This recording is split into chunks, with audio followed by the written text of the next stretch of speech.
Hey everybody, welcome to class 9 of the Book of Lost Tales class, and our penultimate class here.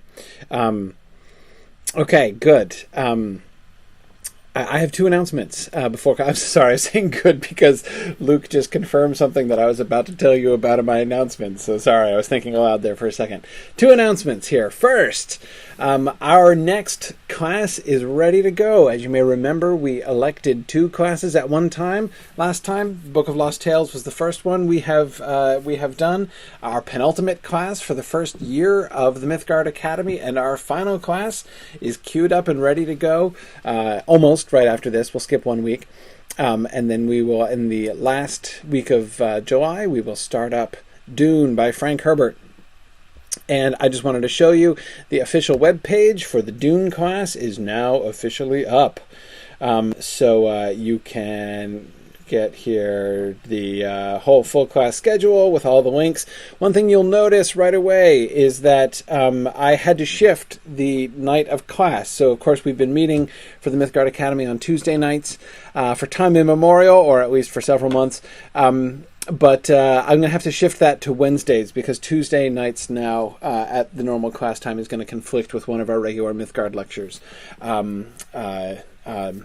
Doug Anderson, the editor of the author of the Annotated Hobbit, is teaching a class, a course sort of based on his Tales Before Tolkien book. If any of you are familiar with that, that is what he's doing. Is he's doing a survey of fantasy literature before Tolkien. Everybody knows that Tolkien, played this monumental role in bringing fantasy into the mainstream of literary culture. But of course, he didn't invent it, and there were lots of other fantasy writers that really influenced him, and that came before him. So Doug Anderson is going to be teaching a class at Mythgard this year, going through basically, sort of the history of the fantasy genre with a special focus of the people in the couple generations before Tolkien. That's going to be an awesome class, and it's going to be meeting on Tuesday nights. So we're not going to meet on Tuesday nights. So we're going to be meeting on Wednesday nights for the Mythgard Academy for the Dune class. So the first day, I think I said before that Tuesday the 29th was going to be the first day of the Dune class. I was pretty close. Wednesday the 30th, it turns out, is going to be the first day of the Dune class. So that's so again, you can see that. You can get all the links. It's going to be a long class. It's a 12-week class because it's Dune, man. I couldn't make it any shorter than that. There's a lot to cover. It's already going to be pretty densely packed with stuff. Plenty of stuff to talk about in there. So. And I also just wanted to mention, while I'm talking about it, I have linked to a recommended edition of Dune that I'm using. One advantage of this volume is that it's enormously and actually almost inexplicably fat. This volume is like fully almost twice as many pages as the 25th anniversary edition I also have. But so I don't quite know why they spaced it out that way, but anyway, they have. So it's now even a more impressive volume than it was before. The reason that I had to recommend a title is that my one complaint about Dune, I love Dune, but my one complaint about it is that the chapters are not numbered. So when you're trying to make reading assignments, Frank Herbert was not thinking of the people who are going to be teaching this book in class later on down the road. By the way, I have the same complaint about George R.R. Martin. His chapters are also impossible to designate. When you're trying to assign, read, until like the fourth time Daenerys comes. It's awful. It's awful. So anyway, so I needed to have a sort of standard edition for page number references. So this is it. Anyhow, okay. Neil asks, has noted that we don't have that I don't have a special class for the adaptations on the list. That's true, Neil. I don't. It's not that I intend to shirk on that. Of course, as you know, I really like talking about the adaptations. There are two reasons why I didn't work it into the schedule from the beginning. The first reason is that There are really only two Dune film adaptations that I'm familiar with. One being the old movie with like Sting and Patrick Stewart in it. Patrick Stewart improbably cast as Gurney Halleck, and Sting delightfully cast, as I recall, as Fade Routha. That movie was dreadful, as I recall, though I haven't seen it in many years. There was also a miniseries version of it, which was much nicer, much more interesting, I thought. But it's I as far as I know, difficult to get a hold of. I haven't been able to find it, so it's going to be hard to really sort of get it and see it and look at it together, and talk about it. Tom Hillman confirms that the movie is still, to this day, dreadful. Tom, I suspected as much. I was fairly young and impressionable the first time I saw it. I believe I was in high school. But I am sure it has not changed. Anyhow, but now, despite the fact that the film version is pretty bad, I'm still willing to talk about it. I mean, the fact that the movie's bad doesn't mean it's not interesting to talk about, sort of the adaptation choices that they've made. So we can do that, Neil. And I'm thinking maybe we can work that into the last, if we have time, to that last Q&A session. If people are really enthusiastic, maybe we can, sort of schedule an extra bonus session to talk about that, kind of out of the sync of the rest of the class. The other reason, Neil, that I didn't put it in the schedule is that I was already feeling guilty about scheduling 12 class sessions, and I didn't want to schedule a 13th. So anyway, those are in full my reasons, but I don't want to totally neglect it. We can still have a shot at it. So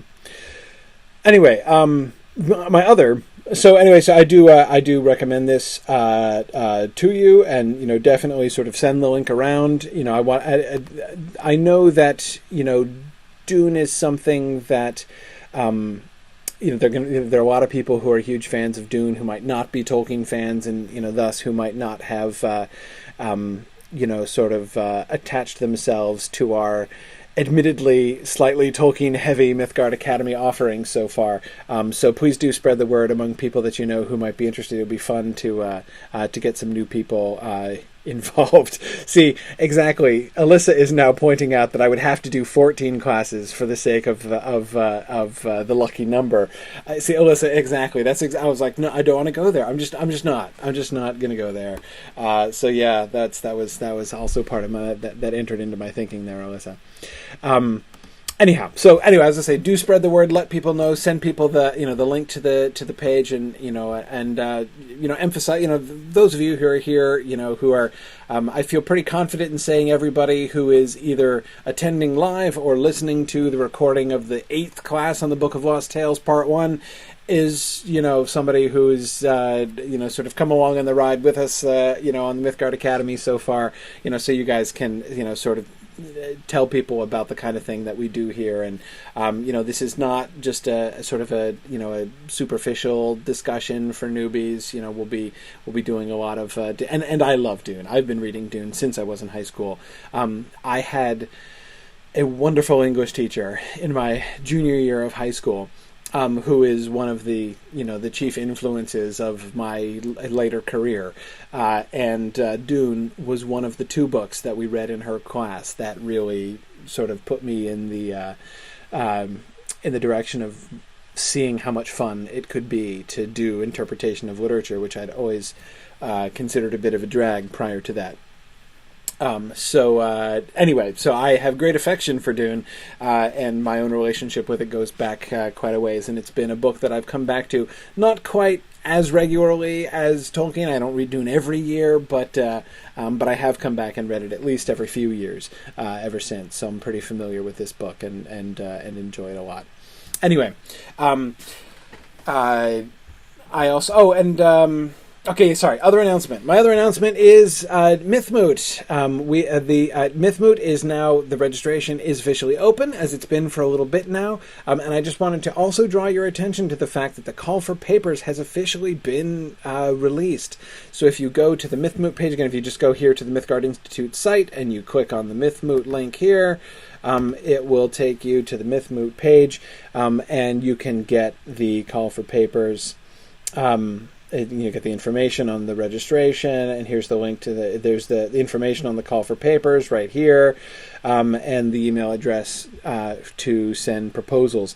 I know that a lot of you have had a lot of really interesting stuff to say. I believe there will be at least one paper, and possibly more than one, that has already been submitted for consideration, which has grown out of discussions that we've been having here in our Mythgard Academy classes, which I think is great. I know that many of you have a lot of really interesting things to say, so we would certainly be interested to hear proposals from you guys. So okay, those are my two announcements, and now we will move on.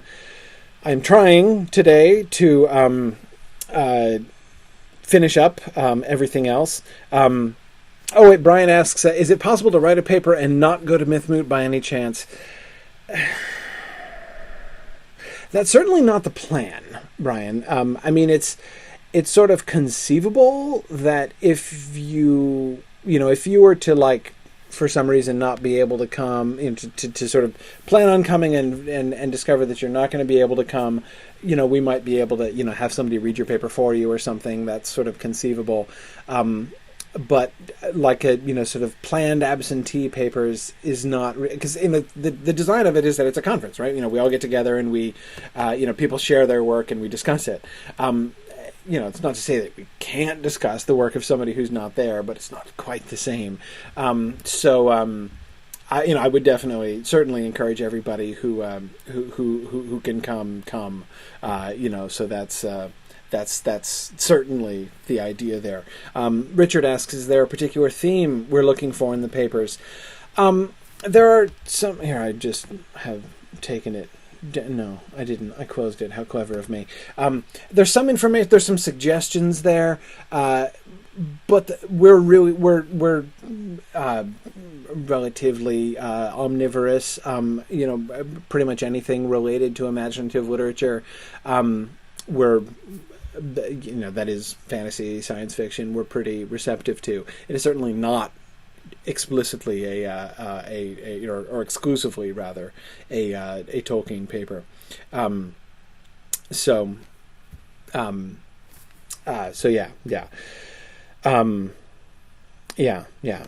Anyway, so yeah, by all means, please do come. Yes, and I know Dime from Alaska is coming already. Dime, we're excited.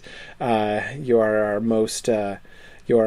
I think there may be a year in which somebody comes to Mythmoot from further away than you, but I think you have sealed up the most total miles traveled in your career to get to Mythmoot award. I don't think anybody's going to ever beat you on that one. Okay, great. Oh, good. And Richard's coming. Excellent. Very good. So I hope to, I would love to meet many of you. Mythmoot has been such a great time to get together, and the kind of thing, the vision for Mythmoot is very much like, unsurprisingly, very much like the vision for Mythgard and what we're doing here in the Mythgard Academy, to sort of take, interesting, stimulating, in-depth intellectual discussion of works of literature and also other works, film and whatnot, and really kind of open it up, to bring people into that, maybe who might normally not do that. I think that there are a lot of people who might not normally kind of go out on the scholarly conference circuit, who still have a really good time when they come to Mythmoot, and can be really engaged in those things. So anyway, that's certain. It's been great fun for the first 2 years, and I'm really looking forward to the third one here. Yeah, Dime says the only award she wants is to beat me in Riddles in the Dark again. I don't know, D-May. I think you might be pretty safe there. Who knows? Maybe I'll come out of nowhere this year. Who knows? Anyway, okay. Back to the Book of Lost Tales. I want to start off. I want to think about the textual situation of the Lost Tales.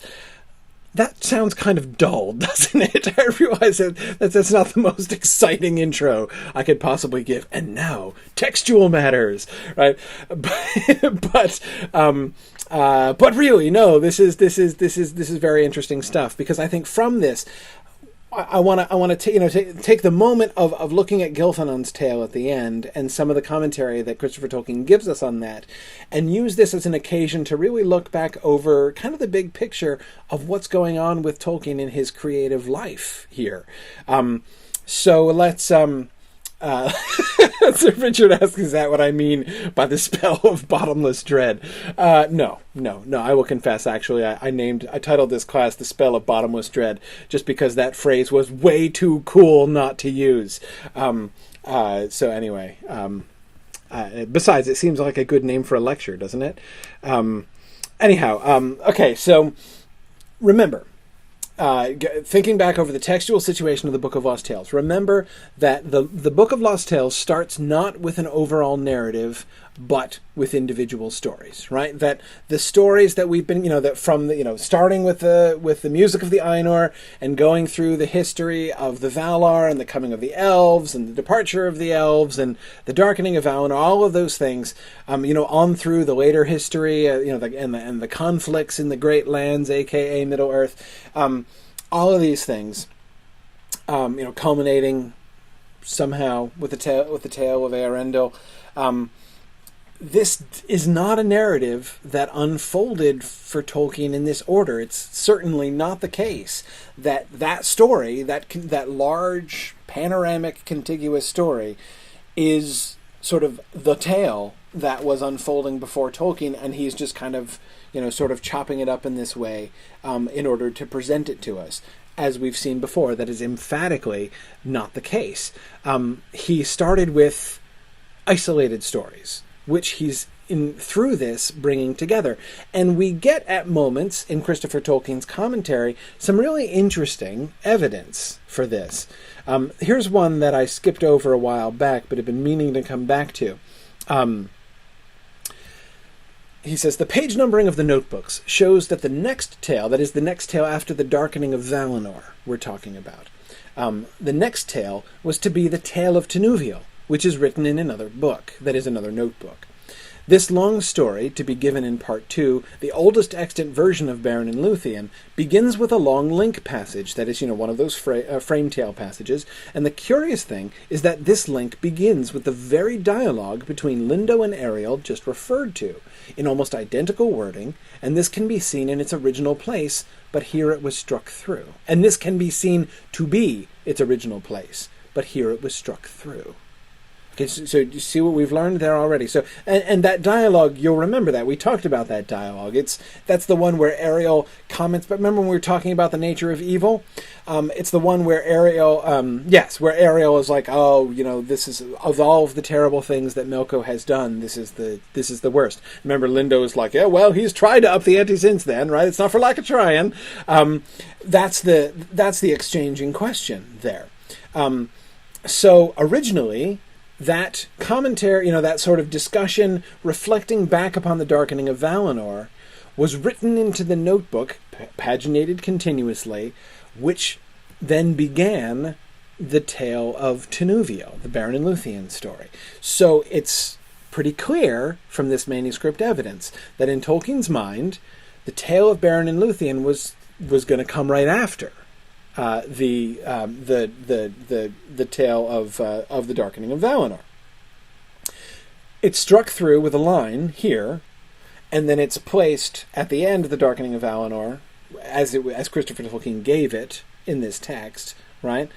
Showing that he abandoned this sequencing concept at some later point, but this was the original concept. And then then Christopher talks about the problem of the dating of this that this seems to suggest. At first sight, then, he says, there's a hopeless contradiction in the evidence, for the link in question refers explicitly to the darkening of Valinor.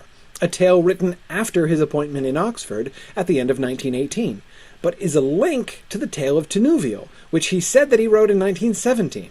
But the Tale of Tinuviel and the link that precedes it is in fact a text in ink written over an erased penciled original. It is, I think, certain that this rewriting of Tinuviel was considerably later. It was linked to the flight of the Noldoli by the speeches of Lindo and Ariel. The link passage is integral and continuous with the Tale of Tinuviel that follows it, and was not added afterwards. At this stage, my father must have felt that the tale need not necessarily be told in the actual sequence of the narrative, for Tinuviel belongs, of course, to the time after the making of the sun and moon. Okay, so you see what this tells us. You see what we learn from that very interesting piece of information. First, a reminder, he had the Tale of Tinuviel, right? So the fact that this manuscript evidence runs contrary to Tolkien's own testimony about when he wrote these stories demonstrates Tale of Tinuviel had already been written, right? He'd already drafted the Tale of Tinuviel. That existed before this link, before these later stories, right? So again, the Tale of Tinuviel is one of those stories that was already in his mind and which he's now working backwards into this larger picture that he's embedding within this larger picture. But when he goes back to revise the Tale of Tinuviel, right, in that ink revision that he does, he connects it not in chronological sequence, right? And that itself also is a very fascinating, to me, point. It's my favorite point of this entire passage. It's the whole reason, actually, I wanted to talk about this passage, because if you think about it, the implications of this sort of achronological placement of the Tinuviel story, and again, I don't think we need to see this as like a problem or a contradiction or anything like that. It rather just seems evidence, as Christopher Tolkien seems to recognize, that, to suggest there at the end, that Tolkien was not going to adhere rigidly to a chronological sequence for the Lost Tales. So, given that he's going to be embedding these stories in the frame tale of Ariel and Lindo and Vaire and all the rest of them, he's not going to just tell them in order. He appears instead to be opening the door to linking the tales by more than just history. Again, they're not even conceived retroactively, initially, as a rigidly chronological sequence. Not only did it not emerge in his mind that way, that's not plan A. That wasn't apparently plan A for presenting them.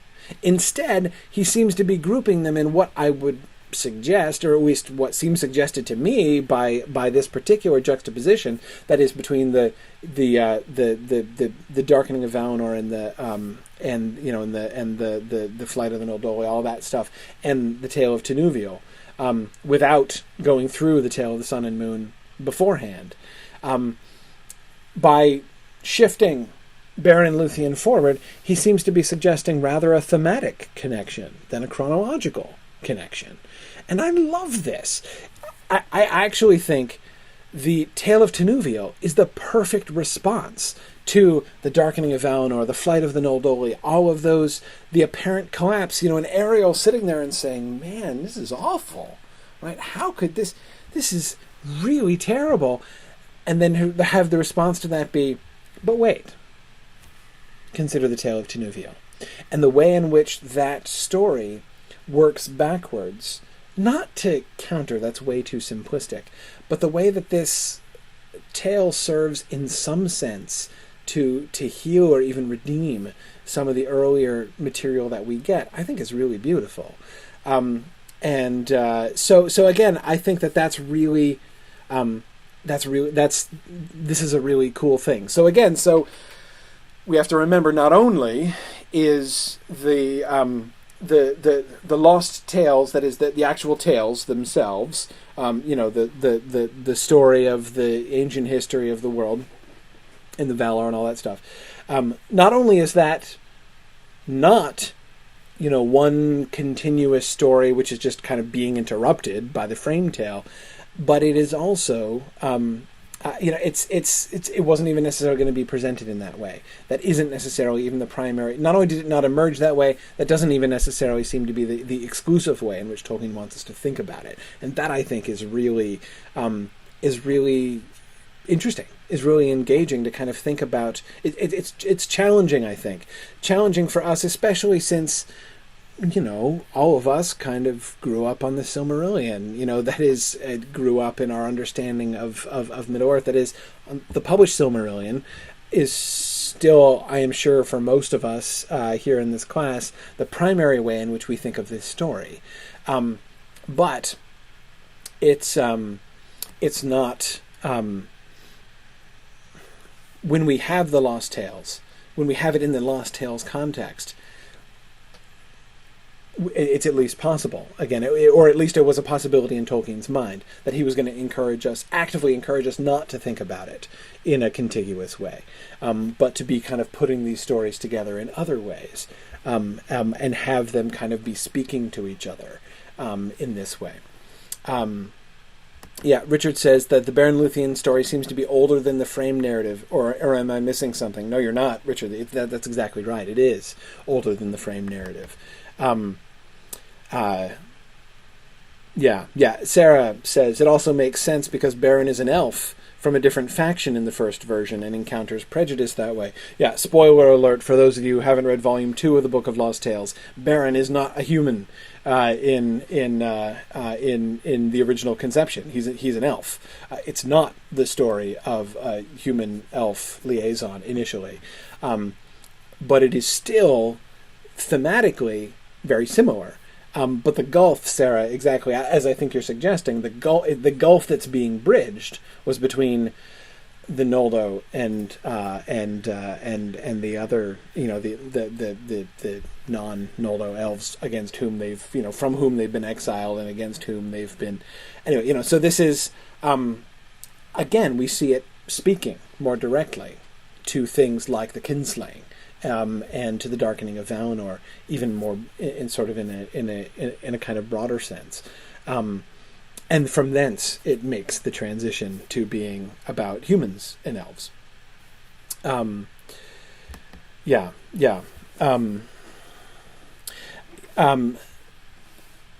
says, when I say Tolkien meant us to think of things thematically, I'm surprised. Was Tolkien writing these for publication or his own amusement? Well, Don, that's hard to say. First of all, I probably did say Tolkien meant, which I'm trying to give up saying that, but it's hard not to say that, even though I don't exactly mean it. That is, as I've been saying, well, really since the very first podcast episode I ever recorded back in the summer of 2007, I'm not trying to pretend I can get inside Tolkien's head. I don't know exactly what he meant and what he was thinking. But it's still the most convenient word to use when I'm talking about the way that the stories are, when it's sort of an authorial or editorial choice that he has made. And anyway. I know. Yes, Nancy and Andrew are both accusing me of critfic. Exactly. I know. I'm trying. See, it's hard. It's really hard to avoid. Exactly as C.S. Lewis was arguing in his essay on criticism that I was quoting when I, on the day that I coined the term critfic. The vocabulary, the whole vocabulary of criticism, is just steeped in the concept of critfic. Even if you're trying to avoid the thing, your words betray you, especially when you're, sort of raised on, you're sort of trained in literary criticism. I'm sorry, like these are the terms I've taken in with my mother's milk. I can't help it, or rather, I'm trying to help it. Please be patient with me. Yeah, good. Sorry. Richard, you're absolutely right. Richard asks for an explanation of critfic for those who are new. And I shouldn't make an assumption because I've been talking about it primarily in a Riddles in the Dark context. So those of you who haven't been listening to that series might be unfamiliar with it. I'll give a very brief explanation. The brief explanation, I coined the term critfic, modeling it on the term fanfic, of course. If fan fiction is fiction that one person writes about the, sort of based upon the world of another person's fiction. So crit fiction is what a critic does when, instead of doing a careful analysis of the text, they start making guesses and projections about what was going on in the head or in the life of the author instead. I was basing the concepts of this on C.S. Lewis's essay on criticism, which I found just revolutionary to my own thinking the first time I read it. And one of the things that he's sort of describing there is he describes how so many times when people review or analyze works, they skip the step of actually trying, because it's a harder thing to do. It's a harder thing like, if you dislike a text, if you think it's a bad piece of writing, it's harder to look at that carefully and explain wherein does the badness lie. What is it about this that makes it bad? And it's much easier to start speculating about the circumstances or intentions of the author that made it bad, right? So if you don't like a particular, to use one of Lewis's examples, if you don't like it, you think a particular passage in a book doesn't work and isn't very good, so you say that sounded rushed. That's not a piece of analysis of the text. That is a guess as to what was going on in the authorial process. And as Lewis points out, you're very likely to be wrong. The passage that sounds rushed to you may well have been labored over for days and days by the author. You don't know. And you're not saying anything helpful by saying that it's rushed. Instead, look at it more carefully and tell us what is the problem with it. So similarly,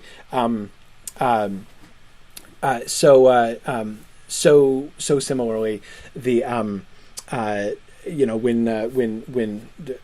when people say things like, well, anyway, never mind. I'm not gonna. I will go back. Anyhow, we'll return to the Book of Lost Tales. But that's the crit-fic concept, and I was just guilty of it, so I've been called on it. I apologize. Now.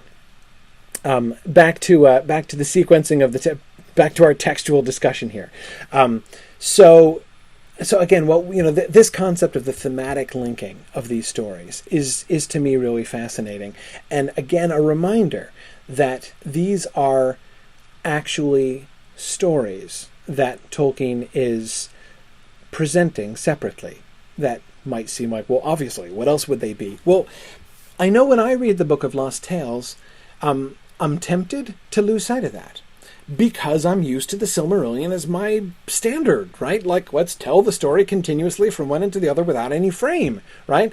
So to me, as I'm reading it, the frame sounds like an interruption. It's kind of an interesting interruption. I love frame stories, but that's just me. Maybe you don't. Maybe you're just, so again, it's like I'm trying to follow the main story, but we keep like, let's stop and now have some dialogue between Lindo and Viray and Ariel. And now let's take Ariel over here and let him talk to Merrily Tarinki about how he wants to drink Limpe.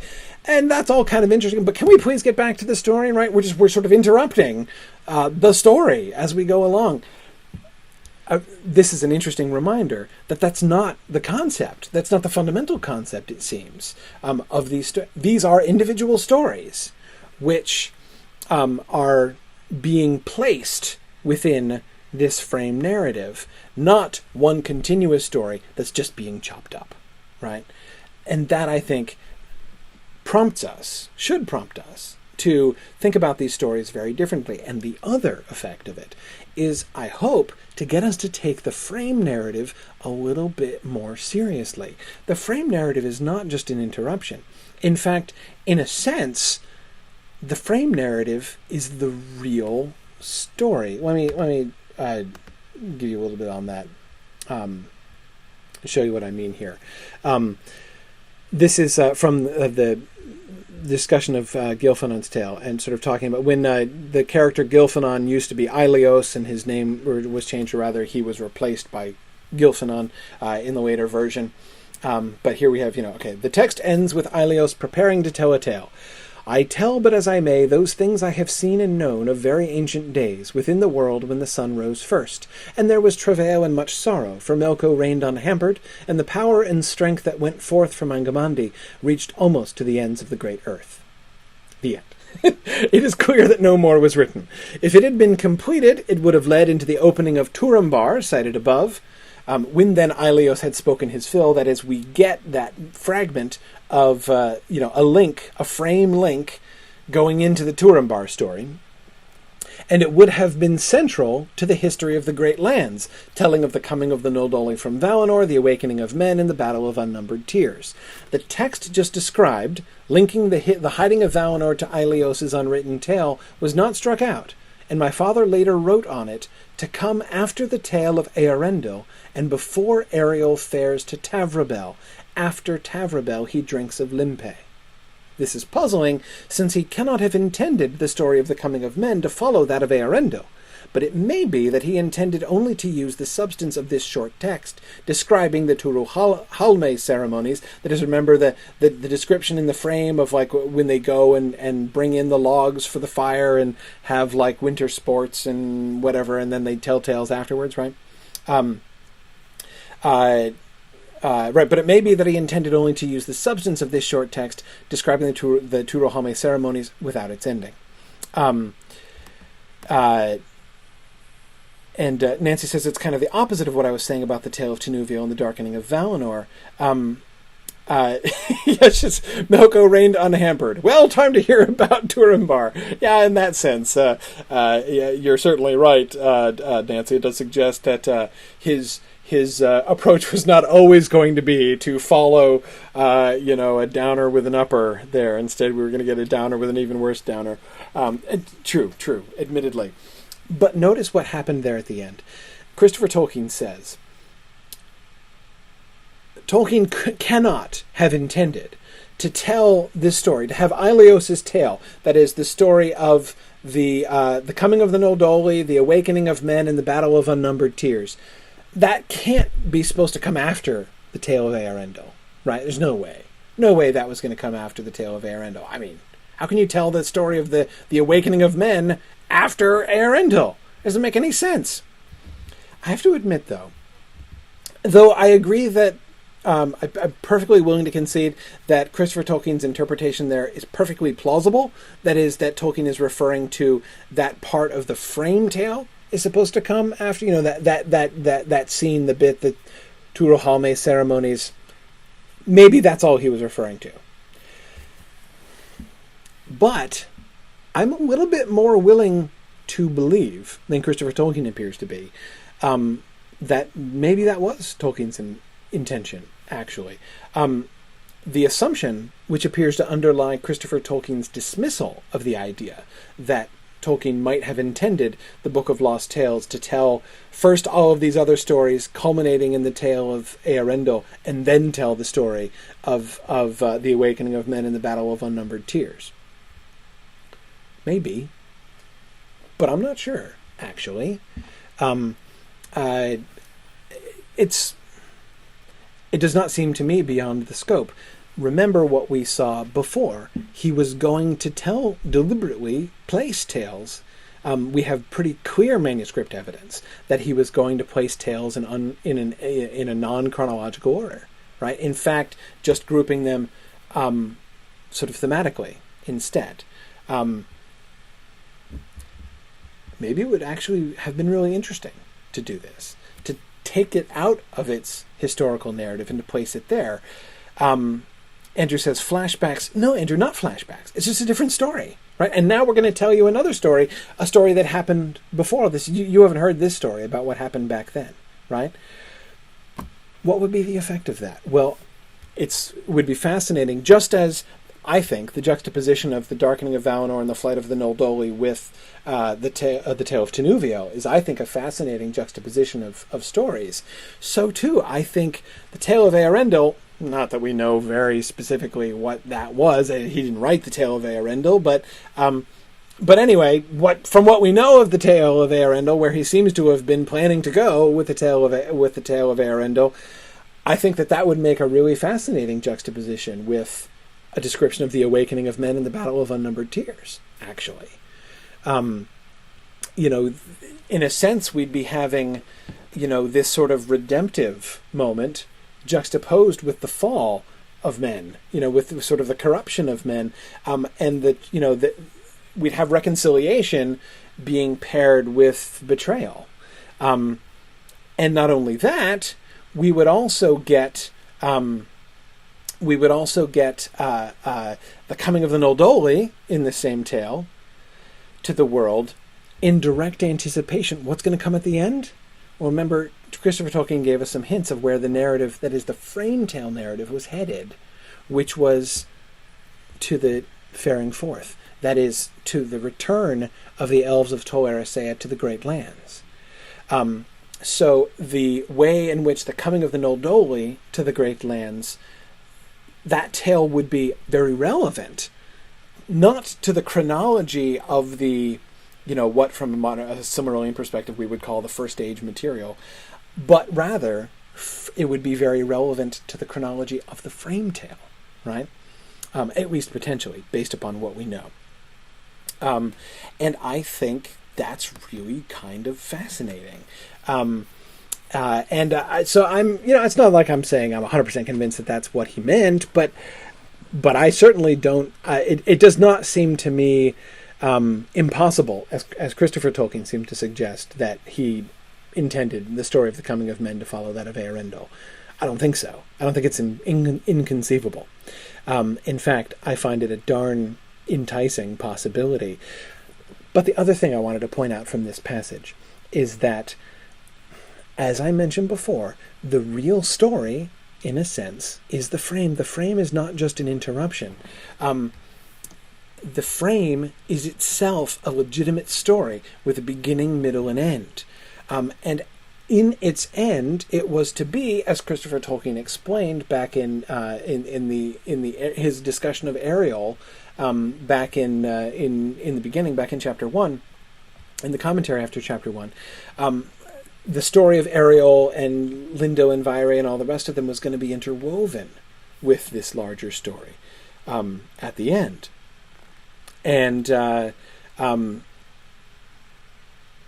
that, I think, is really fascinating. We can see ways in which the frame tale, if he were to put the tale of the coming of the awakening of men after Eärendil, it would seem primarily because it would be relevant to the frame, rather than having the frame be merely slavishly, sort of circling the tales themselves and sort of only giving an occasion or an excuse to tell the lost tales themselves.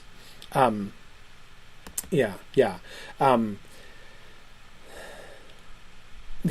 says it's still a strange thing to have such a heavy frame in Tolkien, but that's because it seems to be a unique part of the story at large as well. I agree, Yana. It is. This is an unusual thing. It's not unique in Tolkien stories. We do see him working at stories within stories and things like the Notion Club papers. That, of course, is a different context there. But we have this idea being used in other places, but he didn't try to do this exactly, right? And what he seems to be undertaking here seems to me a pretty remarkable project, and we'll come back to that. We'll come back to that in a little bit. Let's review quickly where we are here at the end of the book. That is the end of Volume 1. The end of, when I say the end of the book, I mean the end of this book that we've been reading together.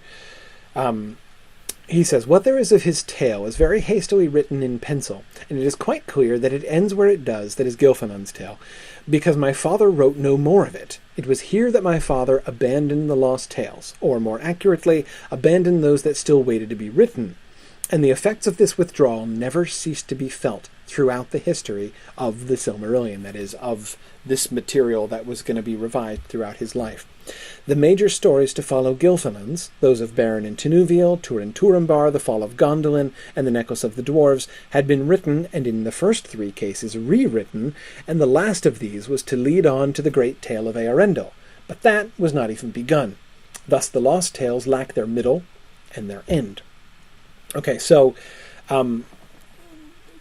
This is an important reminder that as we come to the end of Volume 1 of the Book of Lost Tales, we are in a sense not halfway through the Book of Lost Tales. We are in a sense at the end of the Book of Lost Tales, right? Here endeth the Book of Lost Tales. That is, within the chronology of Tolkien's life, that's where they end. The stories in Volume 2 follow within the internal chronology of the story. That is, they come later in the history of Valinor and the Great Lands, the tales themselves, and the frames continue on to generally follow that chronology, to agree with that chronology, generally it seems. But they, almost all of them, were written before this other stuff, and all of them were written, well, all except the Tale of Eärendil, which never gets written at all. And that, of course, is the exception. And then just to do a quick review of the outlines and stuff to keep this straight, especially from when we talk about them a little bit later on. His description here: the second outline referred to above, an unrealized project for the revision of the whole work, introduces features that need not be discussed here. It is sufficient to say that the mariner was now Ælfwine, not Ariel, and that his previous history was changed, but that the general plan of the tales themselves was largely intact, with several notes to the effect that they needed abridging or recasting. This outline I shall call D. How much time elapsed between B and D cannot be said, but I think probably not much.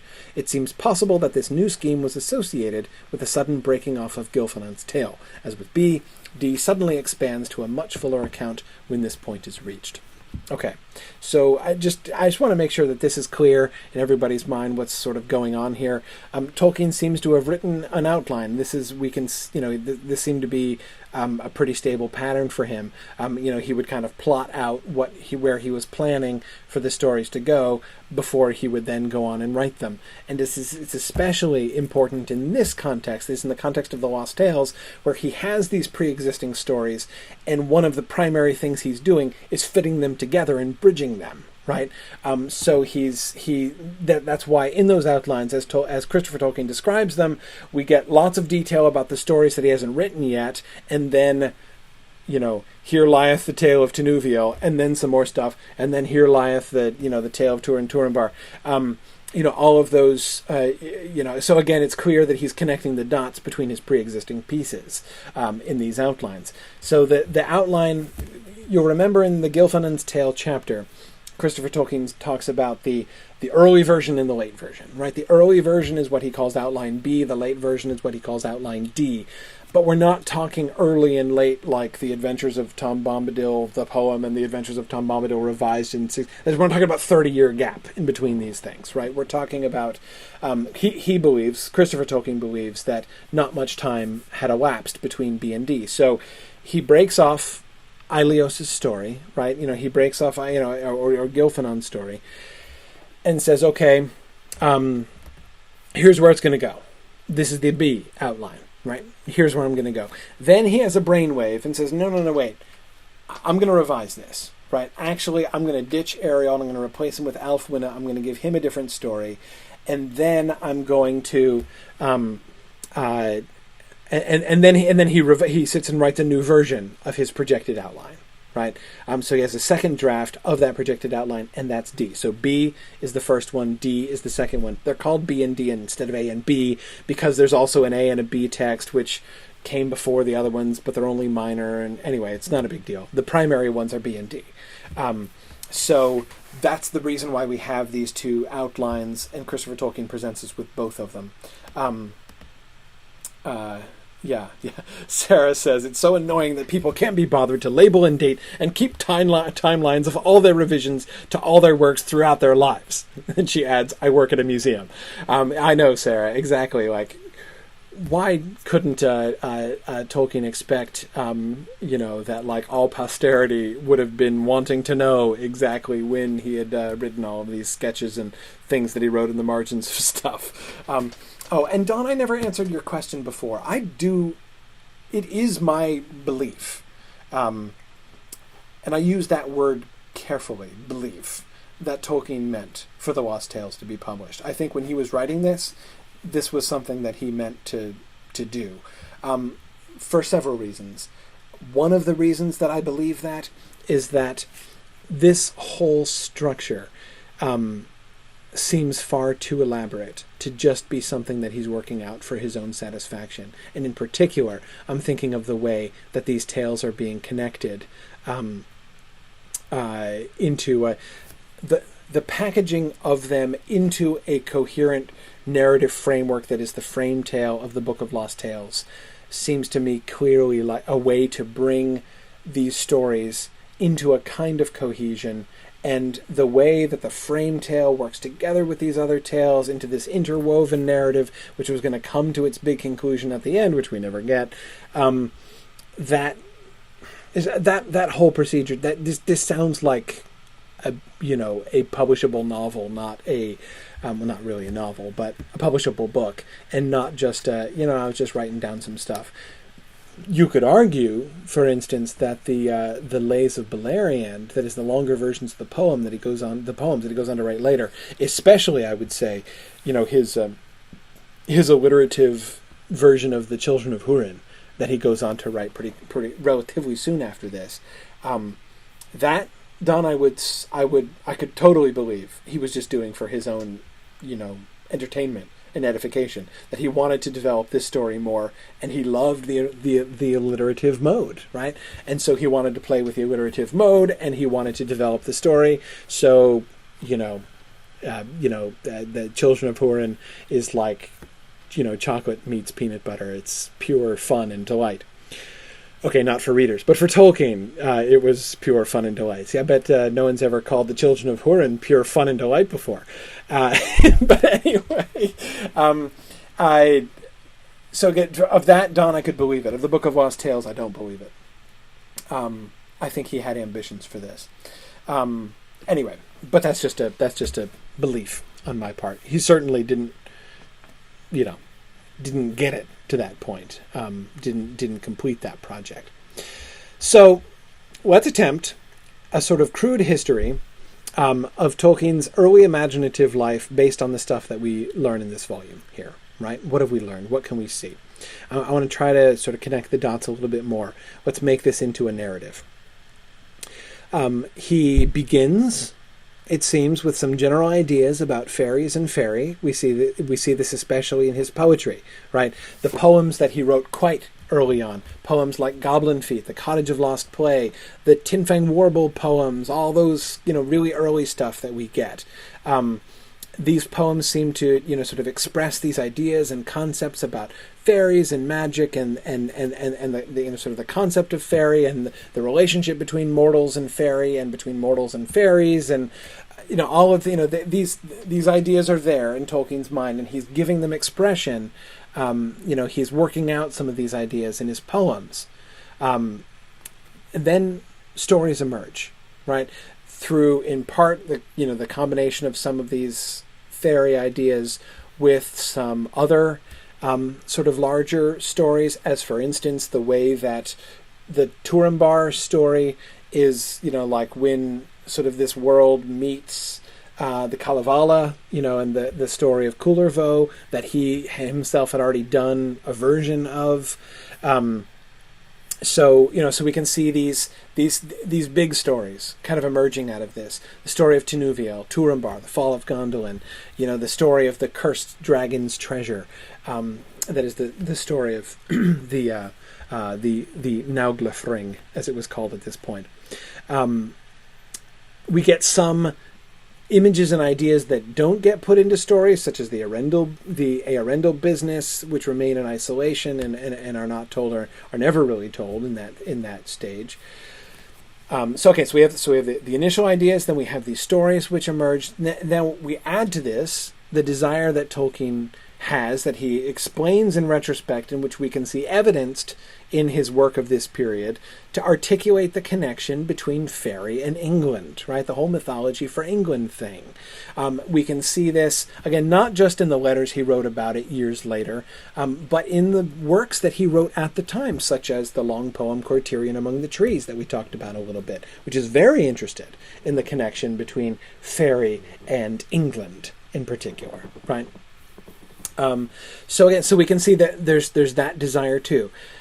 All of these things then come together into one ambitious project, right? He brings together the concepts of fairies and fairy, sort of the kind of fairy that he wanted to tell stories and write poems about.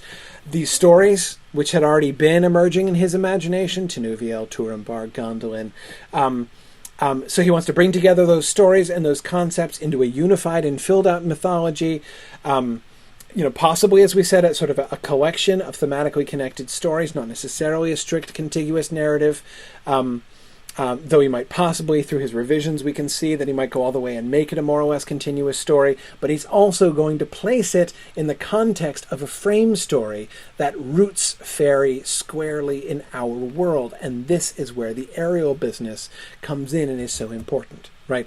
Ariel, the son of Earendel, as he's called at the very beginning, is a traveler from our world, right? He's a proto-Englishman, and we're going to interweave the two things. We're going to interweave those the concepts and stories that have now been joined into this one more or less contiguous narrative, right? This one overarching story of, from the music of the Ainur, up through the story of Earendel, and then we're going to superimpose the frame tale on top of that and have those two things come together at the end. The climax of the frame tale with Ariel joining in and becoming a part of the story. The two culminate in the bringing both of these things into historical contact with England, right? But then before he could finish this project, he changes his mind, right? Okay, wait, hang on. Not Ariel, Alfwine, right? Which it's not just about the change of the name, as Christopher Tolkien explains. It's a change in the English historical context that he's wanting to bring into contact here. So instead of the sort of proto-Englishman, Ariel, we have the actual Anglo-Saxon dude, Alfwine. So that's going to be a little bit different, but that's okay. So anyway, so then he's still, with that change, he's still coming back, rethinking the frame tale, honing that, and how that's going to fit with the stories and culminate and connect to England. And then he drops it and doesn't finish it. Where does he go from here? He starts he goes back to those great tales in isolation, right? Starts revising them. Develops the Children of Húrin. Writes the Lay of Leithian, the poetic version of the Tinuviel story. He writes and revises some of his old. He revises some of his old poetry, writes some new poetry. We see him kind of going back to what he was doing before he began the ambitious project of the Book of Lost Tales. And then the fateful day, the turning point in his career. In a hole in the ground, there lived a hobbit. Now, many there might be who could better my reading here, but I'm sort of just trying to show us what the text that Christopher Tolkien has given us here in this volume seem to suggest about the overall sort of shape of Tolkien's imaginative career as we're watching it unfold here. And to me, this is the thing which is so cool and so exciting about the History of Middle-earth series, is not just to get more stuff, right? Not just to get more stories. That's kind of cool in itself. But to watch the unfolding of Tolkien's thought, which we can do in this kind of big picture way, right? To begin to get a clearer idea of sort of the trajectory of his mindset and sort of the direction of his creative thought over the course of his life, but then also to be able to look at it in kind of microscopic ways, right? And see, particular changes in particular scenes and characters and ideas as they change in different iterations of the story. I just love this stuff, and it's really neat and fun to think about. So with the time that we have left, I want to go back and look at some of the highlights from Gilthanon's Tale, especially from the outline material that we're given later on. And I would love for this to be pretty open. If there are other things, by the way, if you have other questions that you would like me to address, sort of new topics, by all means, throw those out. I'm happy to do that. But I was going to throw up some passages from Gilfillan's Tale and from the outline stuff, and just see what we can observe, what stuff we can notice about that. Okay, I want to be talking about some passages. These are sort of more fragmentary. Some of these are taken not from Tolkien's own writing, essentially, but from Christopher Tolkien's summaries of the outlines and sort of telling us what was coming. So, it's okay to kind of step back and look at this in a kind of a big picture way. And I just want to, I'll be interested to hear what your reactions are, what you notice. What are some things, especially, having looked at all of the rest of these leading up to it, what you guys think is significant, what you guys would like to talk about. And I do want to come back to the spell of Bottomless Dread, which I think is pretty awesome. And you'll remember the spell of Bottomless Dread was the spell that was put upon the elves captured by Melgo, right? It was the way in which they were, cowed and intimidated. And it's a fascinating kind of concept, and again, I just can't improve upon the phrase.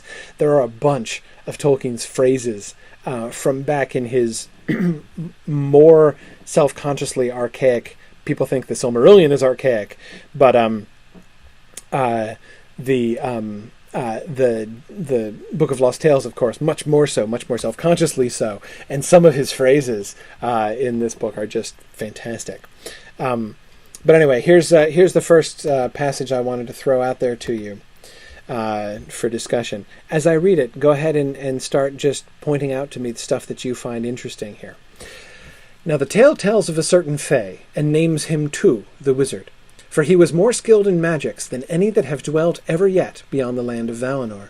And wandering about the world, he found the something elves, and he drew them to him, and taught them many deep things, and he became a mighty king among them, and their tales name him the Lord of Gloaming, and all the fairies of the realm and all the fairies of his realm, Hisildi, or the Twilight people. Now the places of Coivianani and the waters of Awakening were rugged and full of mighty rocks, and the stream that feeds that water falls therein down a deep cleft. A pale and slender thread, but the issue of the dark lake was beneath the earth into many endless caverns, falling ever more deeply into the bosom of the world. There was the dwelling of Tu the wizard, and fathomless hollow are those places, but their doors have long been sealed, and none know now the entry.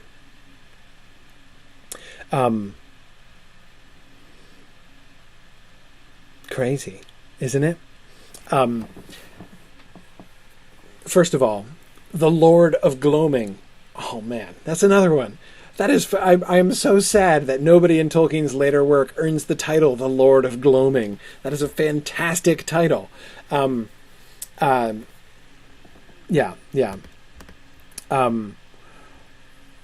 Now, again, what I would like to do here is I'd like to try to think about these on their own terms. Christopher Tolkien does a lot of work in his commentary and discussion, right? So comparing and contrasting, drawing our attention to notice these bits that are similar to the Silmarillion, notice the stuff from the Silmarillion that's not there.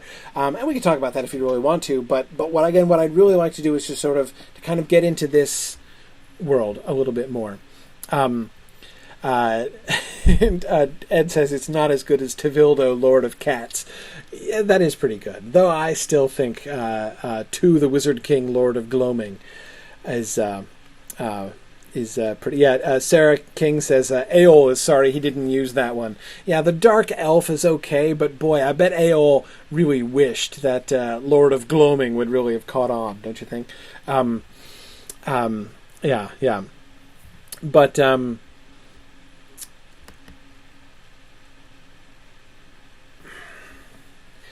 I have to admit, I'm a little puzzled by Christopher Tolkien's comment at the end of Gilfillan's Tale that Tu and Nuin, remember Nuin is the elf, one of Tu's elves, who goes and discovers the pre-awakened men, right? He trespasses upon them, anyway, he says, Christopher Tolkien says that both Tu and Nuin were to drop out of the narrative and without trace. It's not true, actually. I mean, I can't even tell you how hesitant I am to say this, because Christopher Tolkien is far. I mean, my knowledge of Tolkien's collected writings is a thimbleful compared to Christopher Tolkien's, who has edited these papers for decades, and has access to material I've never seen in my life. So, however, two doesn't drop out. He's totally there. Two is the necromancer in the Lay of Lathian. I mean, it's not the same guy. It isn't the same dude exactly. It's not like this precise guy. But the name of the guy who is a kind of sinister lord of, wizard magic, and he's totally there. And his name is Thu, then, instead of Tu. But that's just a spelling difference. It's not even necessarily a pronunciation difference. So, and of course, as most of you know, that guy will become eventually Sauron.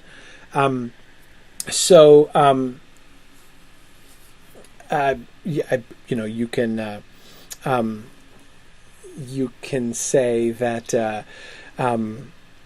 I'm being, of course, as usual, bombarded by Arthur's puns. Arthur, you were indefatigable with your punning. He says, I only have an eye for two. Yes, true enough, Arthur. Yeah.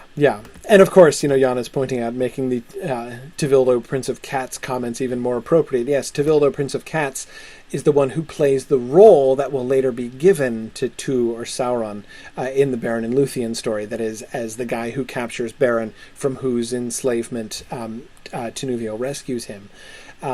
Originally, in the Lost Tales version of the Tale of Tinuviel, that's Tevildo, Prince of Cats, who captures Beren. But however, you really can't make the argument. I mean, I don't think you can make the argument that Tevildo, Prince of Cats, as a character, develops into Sauron. Rather, that role in the story of Tinuviel is taken over by the Sauron character, and Tevildo, Prince of Cats, sadly disappears. But it's Tu who takes over that role. So, and that was one thing. Anyway, like I said, I am super, super hesitant. I might disagree with Christopher Tolkien sometimes in interpretation. I don't feel particularly shy in doing that, differing from him in a reading of a particular passage that he's given us. But I'm awfully hesitant to contradict him in a simple statement of fact about Tolkien's writing and Tolkien's papers. This kind of seems like a sort of a slip, or maybe he's just thinking about that. Maybe he doesn't mean by that statement what he seems to mean by it. I'm not sure, but anyway. But what do you notice about Tu, the Wizard King here? What do you notice? What are some other things that really strike you about this? One thing that anybody who wants to sort of type some more about this, one other thing that I would point out is the whole concept of more skilled in magics, even the use of the plural of that word. Yes, in a hole in the ground there lived a wizard, Arthur, exactly. Magic is a word which Tolkien uses with very much more frequency in the Book of Lost Tales, as doubtless you've observed as we've gone through. It is still sometimes used in ways which are not extremely concrete, as for instance the discussion of the magic sun, right? It's not clear that by magic sun, that means magic in the sense of performing magic, doing magic with the concept that Sam Gamgee seems to have in his mind during that conversation with Galadriel, right? Instead of that elf magic that is more down deep, again, to use Sam's terminology from the Fellowship of the Ring, where he can't put his finger on it. We get a lot more magic that you can put your finger on, and called magic. And so this this concept of sort of magic as technique, that wise and learned people could learn to do magic in, the noun magic isn't often connected with the verb do in Tolkien's writing, right? But here we get more like that concept, I think, of to. He is skilled in magic. It's a skill. It's a technique, right? You can learn it. You can learn how to do magic. And that seems to be the concept that still underlies his idea of wizards when we get to A Hole in the Ground There Lived a Hobbit, right? The character of Gandalf, or Bledorthin the wizard as he originally was in the first manuscript, the concept of that wizard who knocks on Bilbo's door, he just is not, there's no evidence in the in the original Hobbit stuff that that the wizard, well, I'll still call him Gandalf, the wizard Gandalf in the Hobbit. Now, again, not the Fellowship of the Ring Gandalf, but the Hobbit Gandalf. There's very little evidence that Gandalf is any kind of angelic being. He's a guy. He's an old guy who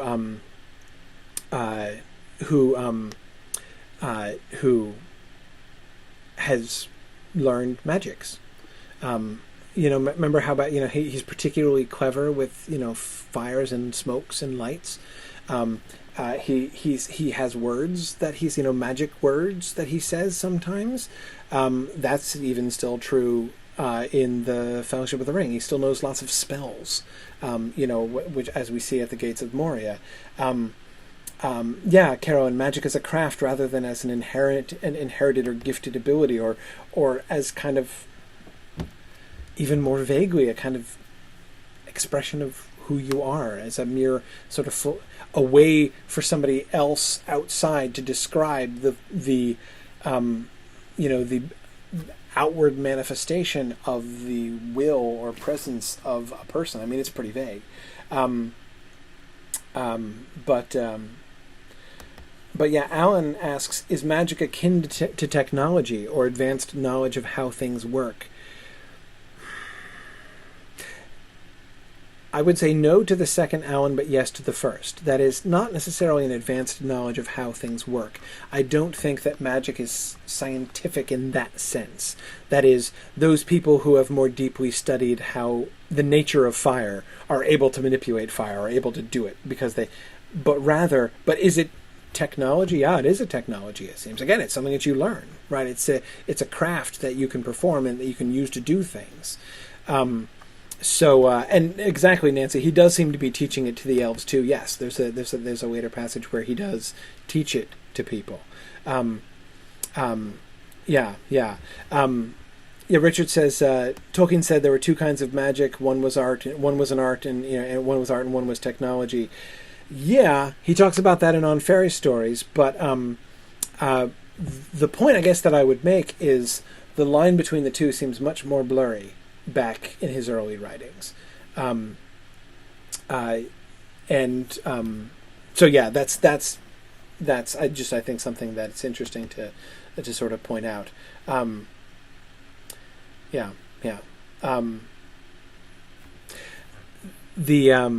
Let's see. Josh was asking if I can say the name of the Waters of Awakening again. I'll break it down. So that it's a compound word there. Oi is a diphthong. That's oi diphthong. So koi va. We know that the I and the E are pronounced separately because you've got the diaresis, the two dots above the E, right? Koi va nani. The E would be pronounced A, and it's got an accent there, so you know it's a long vowel and not a short vowel, so it's not nini.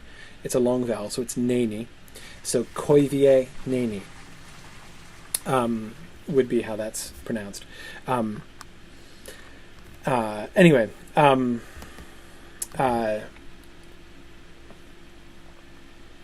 okay. The business of his subterranean realm, I think, is incredibly evocative in this passage. And of course, we see lots of subterranean realms. A couple of you, Richard, Roland in particular, it was sort of thinking of Thingol, though of course not exactly like Thingol as he admits, but this idea, Richard says, it made him think of Thingol if only because he's, an enlightened elf king over dark elves who did not go to Valinor, and lives underground, right? Let's throw that into the pot too, Richard, right? Yeah. Now, Thingol's not a descendant of Tu necessarily, but we've already met, Thingol under a different name. He's Tinwillant from earlier on, but nevertheless, we have, there's certainly some elements I think that are going to be sort of parallel in shape. Now,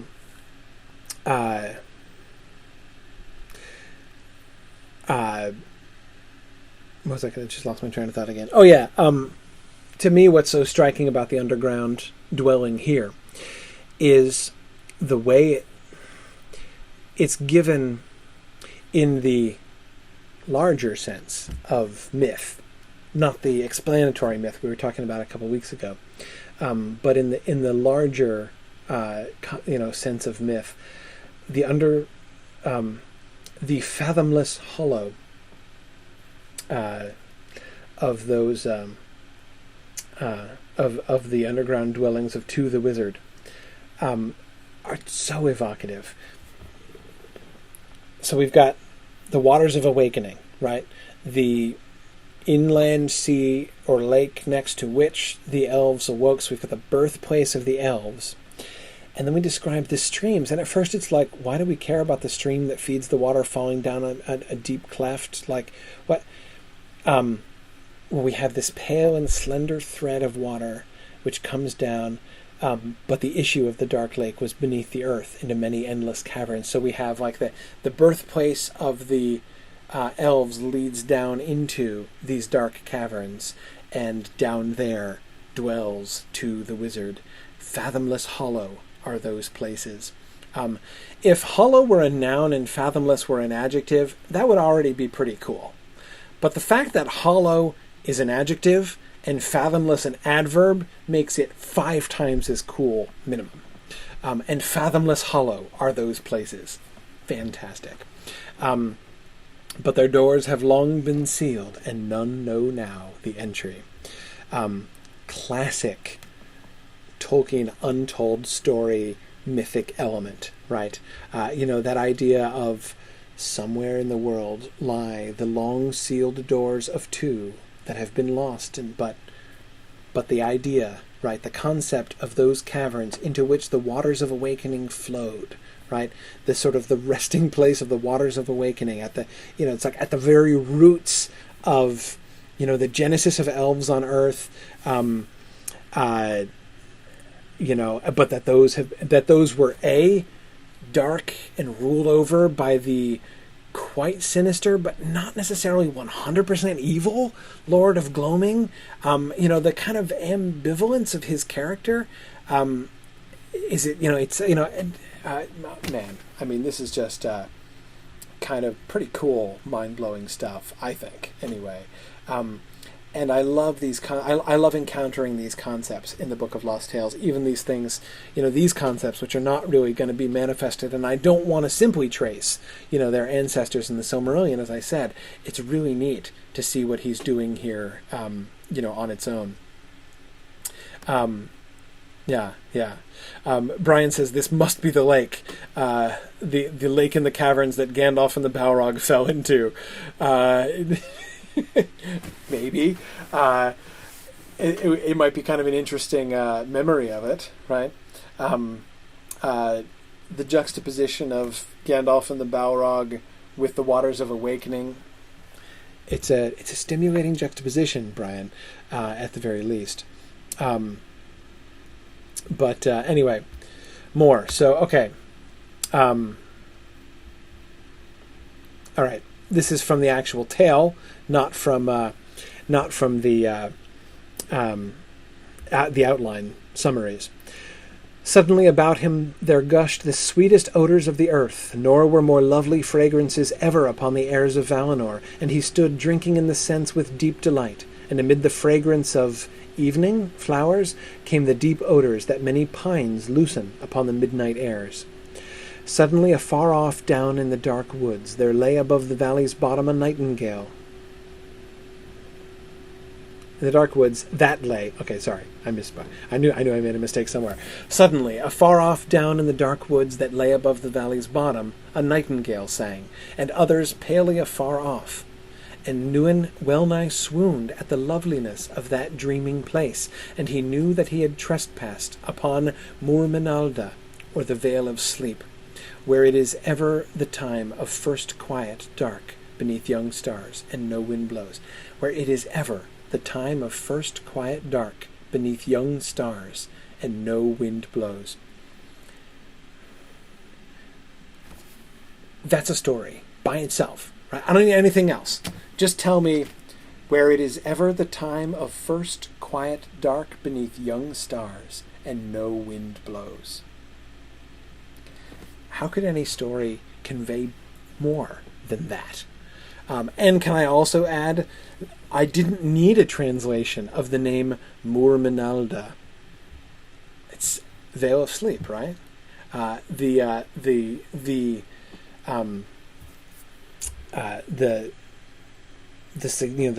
suggestion of the sounds of Murmenalda, just awesome.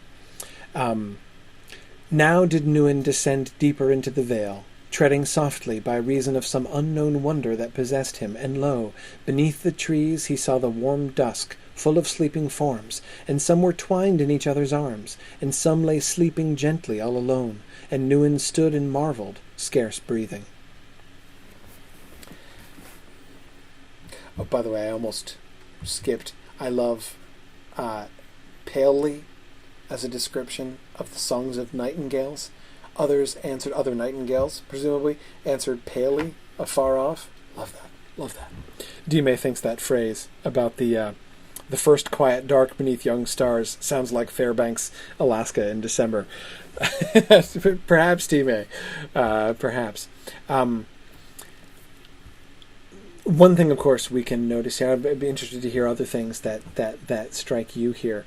What we're getting, apparently, is this glimpse of the paradisical awakening of men, right? This is sort of proto-Edenic, right? We get these earthly paradise, a bunch of earthly paradise kind of cues here, right? As the context in which the men were first supposed to wake up. And we get a marveling but transgressing witness to them, right? Which is interesting. Also, I would note Arthur was just pointing this out too. Why specify that some are couples and some not, even in sleep? Is this a reference to predestined romance? Yeah, actually, I think so. We've already gotten that, remember? We've gotten that in the Cottage of Lost play. That reference to two human souls which in sleep, in childhood, meet in their childish dreams at the cottage of play, right? And might recognize each other when they meet later on in adult life, especially then adding on to that the explicitly autobiographical elements, right? As a poem clearly about himself and Edith, right? That Tolkien wrote in the Cottage of Lost play poem, where he was applying that to himself and his beloved. So yeah, Arthur, that seems to be a thing in this early conception. That's interesting, right? That's really interesting. Brian Yoder says that Tolkien's use of the word pale has always intrigued me. I agree. He uses it in some really interesting ways. Yeah. It is fascinating. He says it's not always clear what exactly it's supposed to mean, but it always seems to give more meaning to what it is describing anyway. I agree. In this case, a sort of distant, soft, quiet response is evoked in my mind. That the sound of those nightingales is to a sound what pale is to color, right? Yeah, yeah. Sarah King says she doesn't know why, but the eeriness, maybe the numinousness would be a better word, of this scene affected her more than anything else in the book, and the story just ends, right? Yeah, this it's tough because this tale is off to a wonderful start. I mean, this is just fantastic. Brian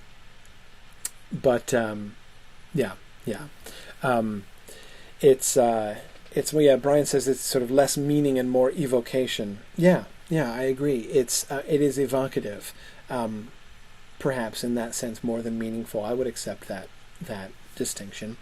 I mean, I'm almost hesitant to do much more sort of discussion of this. That is to say, more, because it's hard to say, thinking about this as a story and speculating about where it was going to go and what this stuff is setting up within the narrative that's going to unfold. I don't know. There's a lot of cues we don't have in trying to interpret that, and instead I'm sort of I just kind of want to leave it, as evocative as it is. So let's move on to the outlines. So this is from the B outline, that is the earlier one, the first one. The wizard Tuvo told Nuin, again this is now Christopher Tolkien summarizing, recall. The wizard Tuvo told Nuin, remember it was Tuvo first and then he revised it to Tu in the D version. The wizard Tuvo told Nuin that the sleepers he had found were the new children of Iluvatar, and that they were waiting for light. He forbade any of the elves to wake them or to visit those places, being frightened of the wrath of Iluvatar. But despite this, Nuin went there often and watched, sitting on a rock. Once he stumbled against a sleeper who stirred but did not wake. At last, overcome by curiosity, he awakened two, named Erman and Elmir. They were dumb and very much afraid, but he taught them much of the Ilkerin tongue, for which reason he is called Nuin, father of speech. Then came the first dawn, and Erman and Elmir, alone of men, saw the first sun rise in the west and come over to the eastward haven. Now men came forth, and from Mormanalda, as a host of sleepy children. What do you notice? What strikes you about this passage?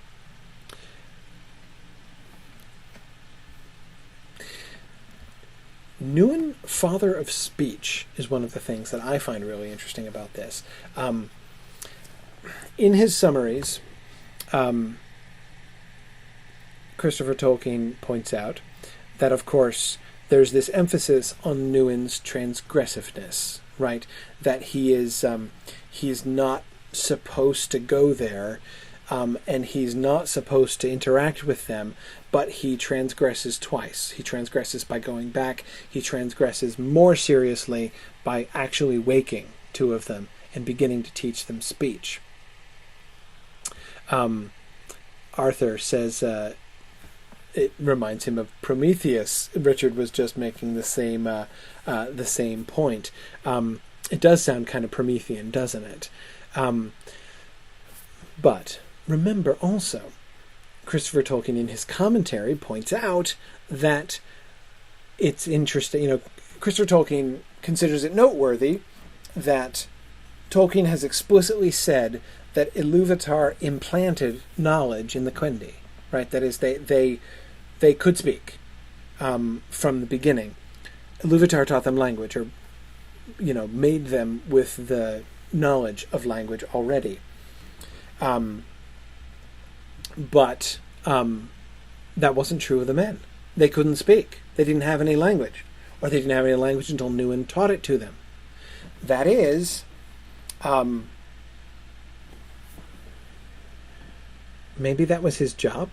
Maybe it's not so much of a transgression after all. He's transgressing Tu's command, right? But maybe it was Tu's command that was wrong. Maybe. Right? And in particular, of course, I can't help but think of the plan that it appears that Iluvatar had for the children of Iluvatar all along, right? The elves come first, and he gives them language, and they're supposed to go through the whole world, and then the Valar are like, forget about that, we're collecting them all into Valinor, right? And we're going to keep them over here and prevent them from going back and distributing them into, to the other, to all the other people. And so what would have happened had the elves not gone to Valinor? Had the Valar not done what really seems like the wrong thing and taken them to Valinor in the first place? Well, there would have been elves there to teach them language, right? As Newin does. Nancy Fosberg points out that Tu was afraid of the wrath of Iluvatar. I agree. That's one of the passages which makes him seem like not just a bad guy. He's not like, this is what Iluvatar wants, therefore let us thwart him. He doesn't sound extremely Melko-like in that passage. Though he's still, I don't trust him. But anyway, I think that there's sort of, we can't draw firm conclusions about this, but I do think potentially we can see a sense in which Newin, in his transgression of Tu's command, is actually doing what he was supposed to do. That teaching language to the men seems like maybe that was kind of the plan. Why did you put the firstborn there first in the first place? And then have the secondborn, be kind of depending upon them for language? Well, okay, that might work. Couple other observations.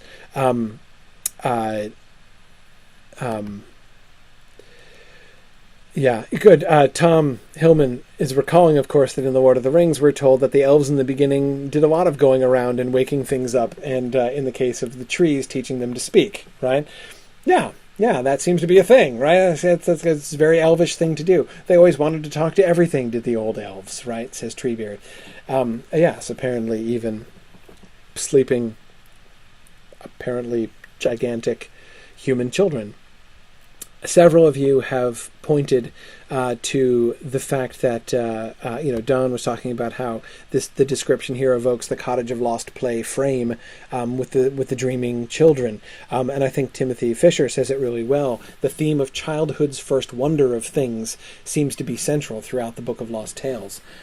Yeah, I agree, and it's another thing that makes me think of how fascinating it might have been to have gotten this story right after Eärendil, right? But anyway, there's me again speculating.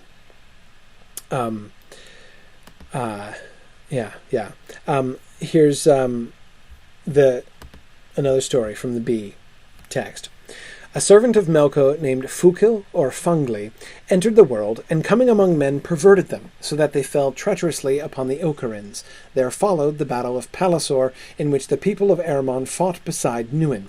According to A, the Fays and those men that aided them were defeated, but B calls it an undecided battle. And the men corrupted by Fungli fled away and became wild and savage tribes, worshipping Fungli and Melko. Thereafter, in A only, Pallasor was possessed by Fungli and his hosts of Naugloth, or dwarves. In the early writings, the dwarves are always portrayed as an evil people. From this outline, it is seen that the corruption of certain men in the beginning of their days by the agency of Melko was a feature in the earliest phase of the mythology. Okay. So we have Fukil or Fangli and his corruption of men. One thing here, again, that I notice, this seems to suggest another really kind of deep idea of Tolkien's. Just, I say deep in how often it's repeated in Tolkien's works. This idea of the men corrupted by Fungli fled away and became wild and savage tribes worshipping Fungli and Melko. Sound like the Oathbreakers, the Easterlings, the Southrons. That's something that we get again and again, this idea of human beings corrupted by the tribe, and then, going off into this, a distant realm in which the corruption that has been implanted within their culture just sort of festers and continues and undermines their entire culture after that. That is a concept which is a part of Tolkien's mythology, apparently from beginning to end here. Notice also, one of the other things that I think is really fascinating here, we get, in one sense, of course, we're getting a repetition. That is, the fact that we have corruption and a battle between them. We're already beginning to see the pattern of a pattern of repeating events, right? Just as Melko came among the Noldoli and whispered among them things to them, leading to their own corruption and the kinslaying and the rebellion against the Valar. So here we have now Melkor's agent, right? We're a step sort of down and further removed from Melko, but we've got Fuko or Fangli coming among the men and corrupting some of them, leading to what is not exactly kinslaying, of course, in the same way, but to this unjust and unprovoked, treacherous, internecine battle between the Ilkharins and these men. But also notice that we get that distinct issue with the people of Erebon fought beside Núin, right? That even here we don't have the corruption of mankind as a whole. This idea of some men, and presumably the minority of men, you get the impression, and again, it's hard to say details from this kind of general summary, but you get the impression that the majority of men were perverted and only a remnant remained faithful. So that concept seems to be a really important one here as well. Look at the treachery of men as we see it in the later outline. This is the D text. Fungkill with the dwarves and goblins went among men and bred estrangement between them and the elves, and many men aided the dwarves. The folk of Erebon alone stood by the fairies in the first war of goblins and elves. Goblins is here an emendation from dwarves, and that from men, which is called the War of Pallasor. Núin died at the hands of the goblins through the treachery of men. Many kindreds of men were driven into the eastern deserts and southern forests, whence came dark and savage peoples. So we still have the dark and savage peoples in the eastern deserts and southern forests, instead of eastern forests and southern deserts, as we will eventually get later on. We still have the element of treachery. Here, notice now personalized, not just the sort of much more impersonal betrayal of the Ilkharins, right, as a whole by the men, but rather of Núin in particular, the elf who has been reaching out to them most from the beginning, and he is now going to be treacherously slain by the men. I'm also fascinated by the emendations in the middle of the passage. That is, the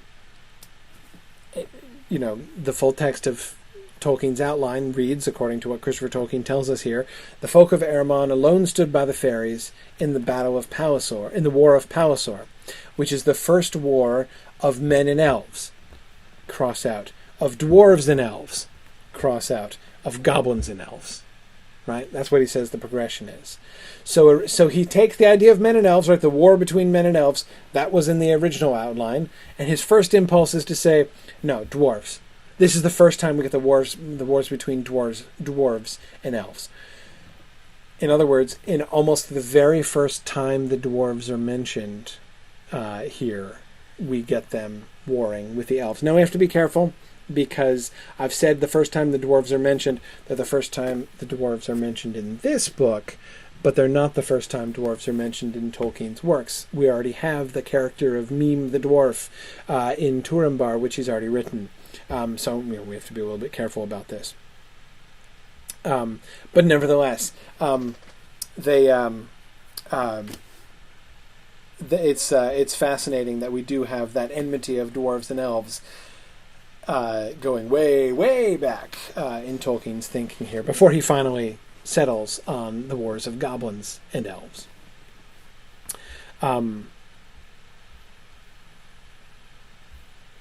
Okay.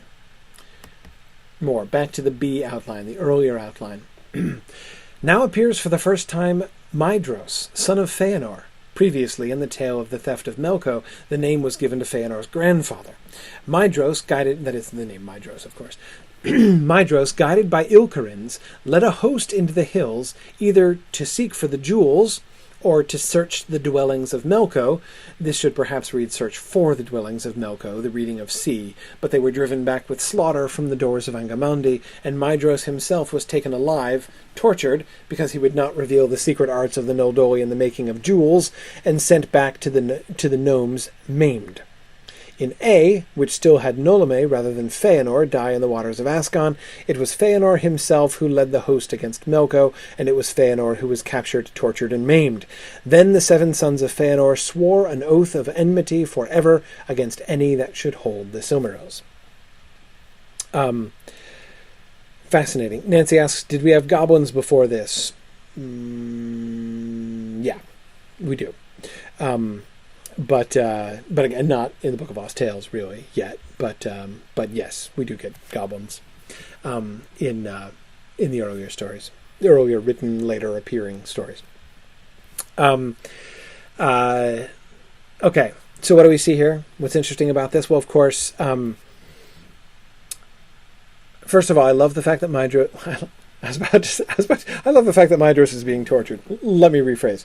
I like the idea that what Melko is trying to extort from Maedhros is the secret of jewel making. Right? Give me the recipe for the Silmarils, for crying out loud. That is really interesting. You know, it again, it still kind of puts. Remember how Melko was miffed, right? You know how he was slighted. You know he felt like he'd been stiffed in the jewel distribution by the Noldor, the Noldoli, and he's now really just interested in the recipe. He's interested in the procedure. Teach me how to do this, right? Tell me how jewels are made. Again, it's more of a guild discussion than about simply his desire for the Silmarils themselves. And notice even that they're seeking for the jewels, the Silmarils, probably and presumably primarily, but it doesn't say that, right? At least not there, not in the A outline, which is, remember, it's the short one that came before B. The primary early one, to search for the jewels. He might just be referring to the Silmarils, but remember the Noldoli didn't talk like that back, in the Darkening of Valinor. They instead were talking about all their jewels, and they don't know that Ungoliant's eaten most of them yet. So I'm wondering if that's not even necessarily a Silmaril specific thing. I have to admit that Feanor's initial death in a tragic boating accident on the waters of Ascon, I find a little unimpressive. I mean, it's kind of cool, but it's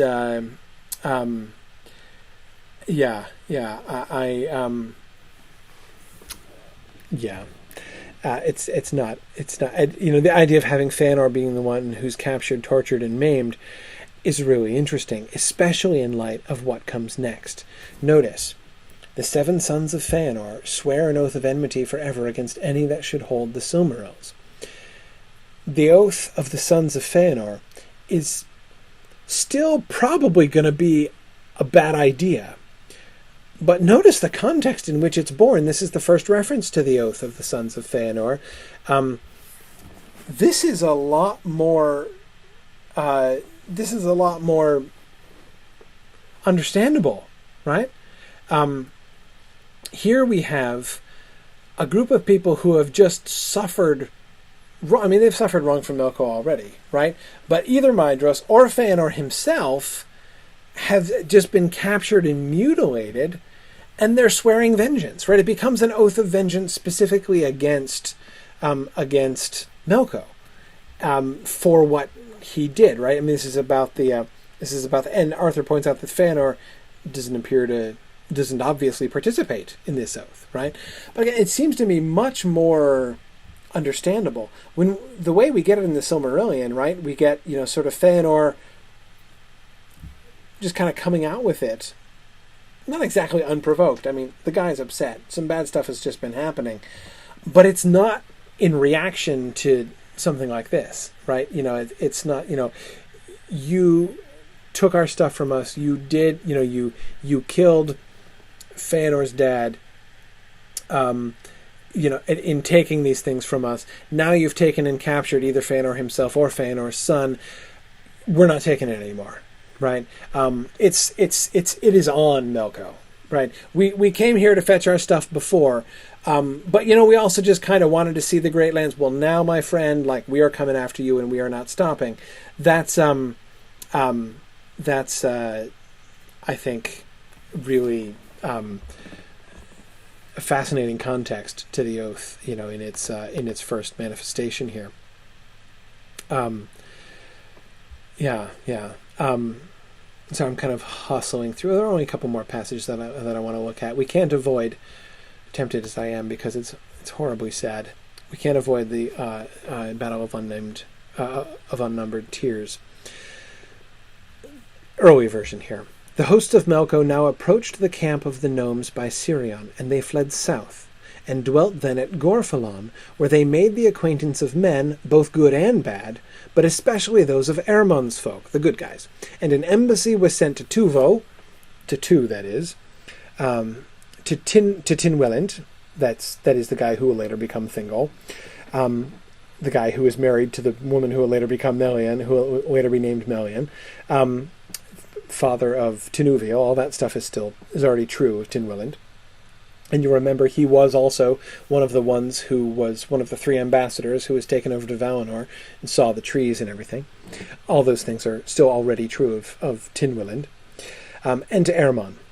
A great host was arrayed of gnomes, Ilkarins, and men, and Fingolma, that is Nolame, the chief of the gnomes, marshaled it in the Valley of the Fountains, afterwards called the Vale of Weeping Waters. But Melko himself went into the tents of men and beguiled them, and some of them fell treacherously on the rear of the gnomes, even as Melko's host attacked them. Others Melko persuaded to abandon their friends, and these, together with others that he led astray with mists and wizardries, he beguiled into the land of shadows.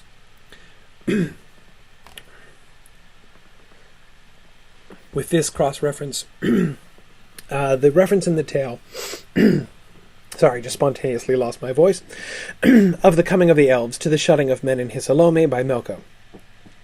Then took place the terrible battle of unnumbered tears. The children of Urin, alone of men, fought to the last, and none, save 2 messengers, came out of the fray. Turgon and a great regiment, seeing the day lost, turned and cut their way out, and rescued a part of the women and children. Turgon was pursued, and there is a reference to Mablon the Ilkarin sacrifice to save the host. Maedhros and the other sons of Feanor quarreled with Turgon because they wanted the leadership, according to A, and departed into the south. The remainder of the survivors and fugitives were surrounded and swore allegiance to Melko, and he was wrathful because he could not discover whither Turgon fled. Yeah. Good. Oh, sorry. Last comment on the Oath of Feanor that Brian Fattorini says it is ironically less dramatic, but more to my mind tragic, because it wasn't sworn in bad faith in the same way. It was born of justifiable aggrievement rather than the blasphemous pride of Feanor. Thank you for saying very well what I was saying very stumblingly, Brian. I absolutely agree with you.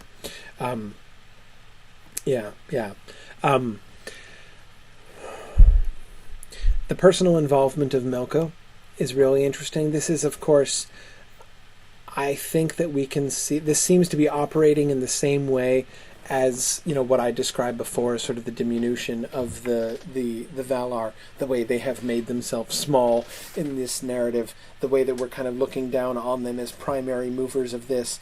So just as we don't get the Valar as merely the presences that live there in Valinor, and we don't really meet them directly too much, and we don't hear from them directly too much, rather we're focused instead on sort of the level below them, and hearing about their councils and the things that they do. So too with Melkor in the Silmarillion, right? We get him remote in distance. He enters Thangorodrim and only comes out twice, right? Once to get briefly schooled by Fingolfin, and then a second time in chains. So that's fascinating. Nancy says, I find myself wondering what Melko could possibly say to them that could convince them to attack the elves. Now, the idea of him as deceiver, right, misleading them, and tricking some of them into attacking, persuading the others to abandon altogether. In essence, the role of Melko playing the role of tempter explicitly here among the humans is, I think, certainly is certainly important. Good.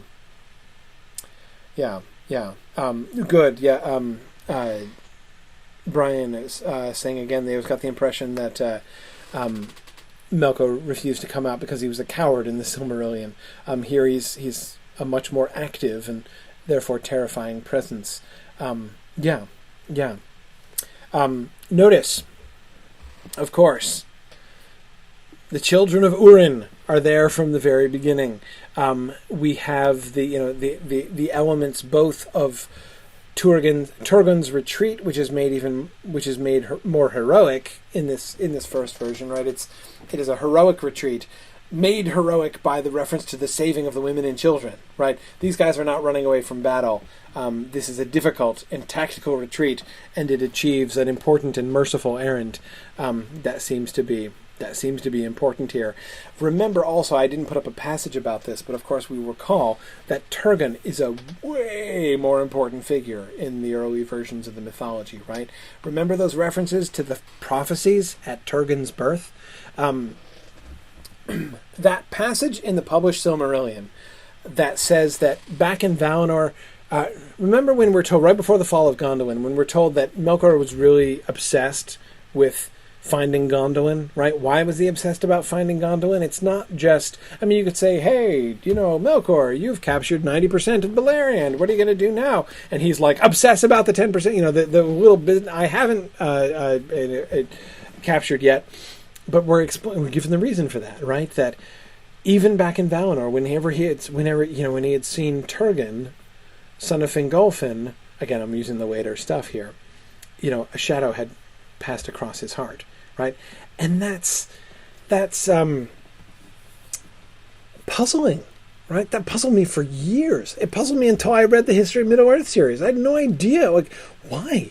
It's like, again, within the published Silmarillion, it's like, because he was destined to be the grandfather of Arendelle. And again, the explanation we're given is that because that through him, doom would come to Melkor. And I was always like, very indirectly, okay, but that's in the early myth. That passage in the published Silmarillion is clearly a remnant from these early stages. Look, there's me doing critfic again. But I'm sorry, the manuscript evidence actually really points to that here.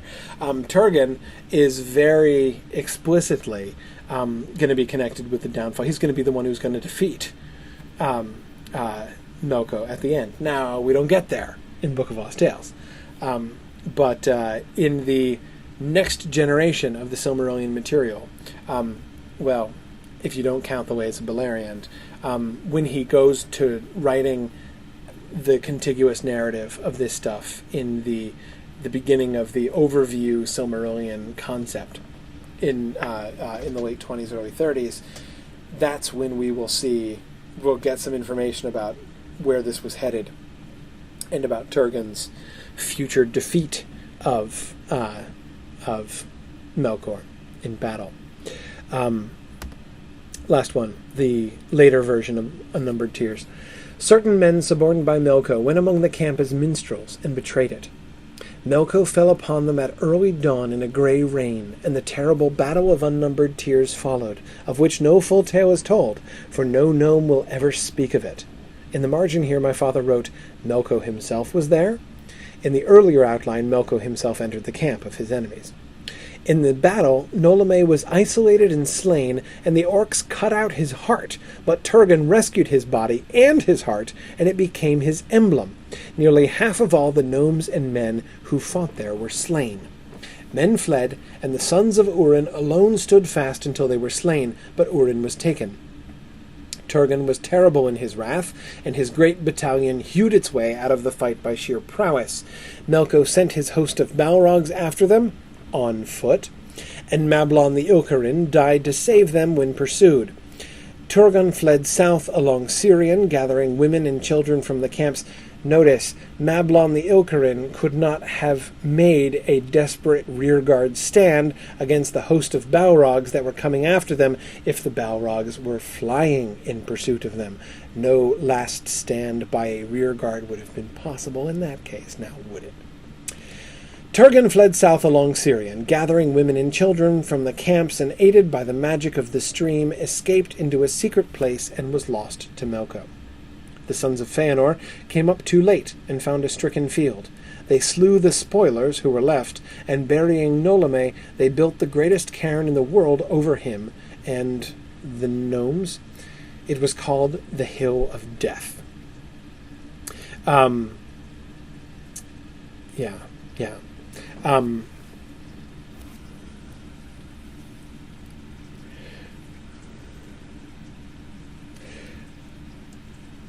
The Hill of Death. I love and again, I know this is just a summary by Christopher Tolkien of an outline. You know, this is not even really something written directly by Tolkien. We're not getting Tolkien's direct words here all the time, and it's just a sketch. It's not, but I love the hints. It is a plot sketch, and this plot sketch seems to me to have at least one really attractive piece of sort of element of shape or structure to it. I love the fact that we have the gnomes. No gnome will ever speak of the Battle of Unnumbered Tears, but gnomes, the sons of Feanor, built the greatest cairn in the world over Nolame and probably the other gnomes. That was called the Hill of Death. The Hill of Death is the testament to the Battle of Unnumbered Tears, which the gnomes left. They won't tell the story, but they built the monument to commemorate it. And that's that. The way that sort of the one is mentioned at the beginning and the end, and the other comes in at the end. I like that. You know, does that suggest that, you know, that kind of conceit of we don't know the full story, but here's the memorial, was going to be a kind of a framing mechanism for this within the narrative. I don't know, but I think it's pretty cool. Notice Turgon's stock is rising here, right? Turgon was terrible in his wrath, and his great battalion hewed its way out of the fight by sheer prowess. Greater emphasis on the valor of the gnomes, you know, the people of Turgon, right? Turgon is not leaving the battle because he's some kind of wimp, certainly. People will also notice, not just, of course, the lesson which I can never forbear to reinforce, that Balrogs obviously don't have wings, but rather, notice how there's a big host of them.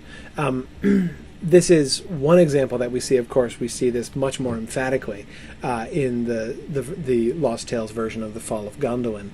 But Balrogs were a dime a dozen. They were shock troops in the Book of Lost Tales world. They're not the small elite corps that they come to be later on. There's lots and lots of Balrogs. Other observations, thoughts, questions? I should let you guys go pretty soon here. Let's see.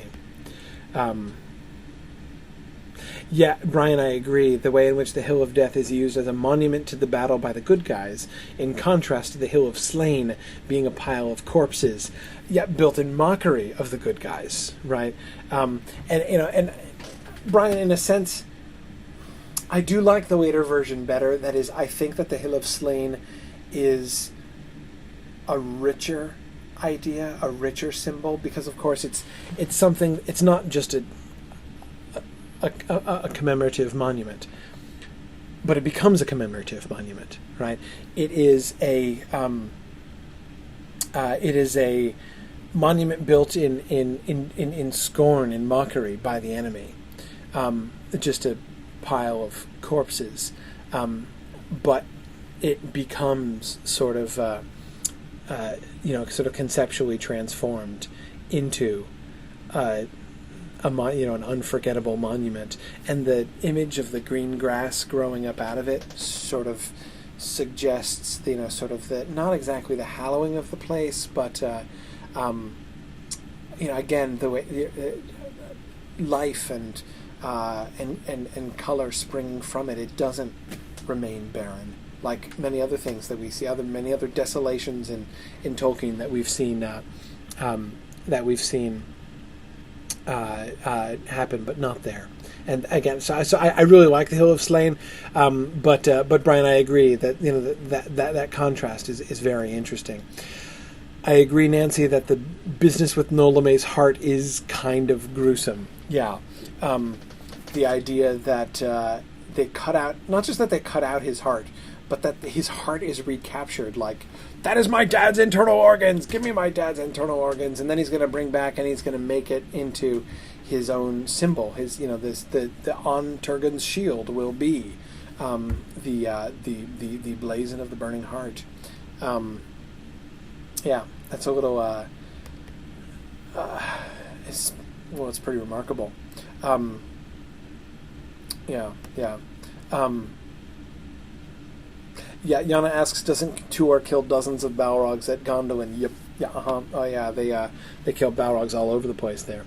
Yeah. Yeah.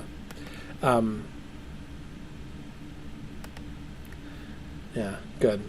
All right. Well, I should. I've kept you guys late tonight. I should let you go. We have one more class session on the Book of Lost Tales, and our final class session will be a special bonus section where we're going to talk about Tolkien's early languages, and I will have a special guest for that. My special guest is longtime Tolkien professor, listener, Andrew Higgins, current Mythgard student, and who is now is in the final process of completing his PhD dissertation on Tolkien's early languages, and in particular, he's been immersed in the Book of Lost Tales period, looking at the development, not the development of the stories primarily, but the development of Tolkien's languages. So he knows much more about Tolkien's languages than I do, and so I wanted to bring him in, and we're going to have a talk about. We'll talk some about the names in the Book of Lost Tales. I will have him sort of explain to us the kind. I spent some time today looking back at what appear, based on the evidence that we have here. Sort of the history of Tolkien's creative thought as far as his writing and his fiction is concerned. Andrew's going to walk us through the development of his languages and how this works and the relationship between that and his stories. So that's going to be a lot of fun. I'm really looking forward to that. Recommended reading, yeah. Read the appendix, and I mean it. You don't have to necessarily read the whole thing in order, but at least flip through the appendix on names, and start looking. Maybe you can pick out ones that seem to you particularly interesting, or ones that you had questions about, or ones that seem to be related to each other. I'm not going to quiz you on the appendix on names, but do look through the history of that appendix, and we will. And because we're gonna probably talk about some of those things when I talk with Andrew next week. I will also mention I'm probably going to have to shift the time, Andrew, of course, and Yana and all of the other Europeans will cheer. Andrew, of course, lives in London, so I'm probably not going to hold class at 9:30 at night for his sake. So I've scheduled it for earlier in the day for late afternoon Eastern time. We may end up shuffling that time a little bit depending on Andrew's schedule for next week, but I'll announce that. And if you just register for that session, just go to the page and register for the GoToWebinar session for next week, and then you'll be automatically notified about the change of time when I plug that in. So anyway, Thanks very much, everybody. Thanks for joining me, and I will see you guys next week for finishing up the Book of Lost Tales before we get ready for Dune. Do go check out the Dune page and start signing up for that and spreading the word about that again. Thanks very much, everybody. Good night.